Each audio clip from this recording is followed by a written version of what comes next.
Наместо власта да најде 8 пратеници, како што се фалеше дека ќе обезбеди за гласање на уставни измени, таа изгуби 8. Бројката која Ковачевски треба да ја обезбеди во собранието за да ги задоволи апетитите на Софија е недостижна и за неа се потребни 80 пратеници, што е барем официјално 16 пратеници помалку од она со што владината коалиција располага. Бројката може би е поголема ако се земе предвид шпекулацијата што никогаш не беше демантирана, дека двајца пратеници од власта не сакаа да го притиснат копчето за влез на бугарите во преамбулата на македонскиот устав. Иако Ковачевски ги загуби гласовите за уставни измени од БЕС, Алтернатива и Демократското движење, сепак тој не нуди решение што и како ќе се прави со тоа што го бети на меѓународната и на Бугарија.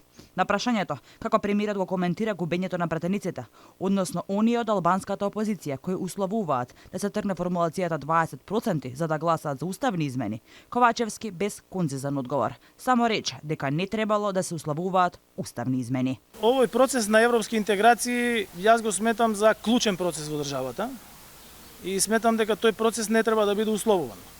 Вие знаете дека амандманите кои што беа поднесени од страна на владата беа предмет на работа на работна група составена од експерти по уставно право, професори по уставно право и бивши уставни судии, како и представници на политички партии. А токму БЕС-а, Алтернатива и Движењето на Меджити, односно нивните пратеници, и како му требаат на Ковачевски, за да се доближи до потребната бројка за уставни измени, но партиите бараат нешто за возврат. Ако 20% не биде дел од уставните измени, нема да ги поддржам уставните измени кои се во тек во собраниска процедура. До овој момент исто на ист став сме и ние. Па во продолжение ќе видиме како. Да го прифатат и нашиот амандман, што е уставниот амандман што е против корупцијата.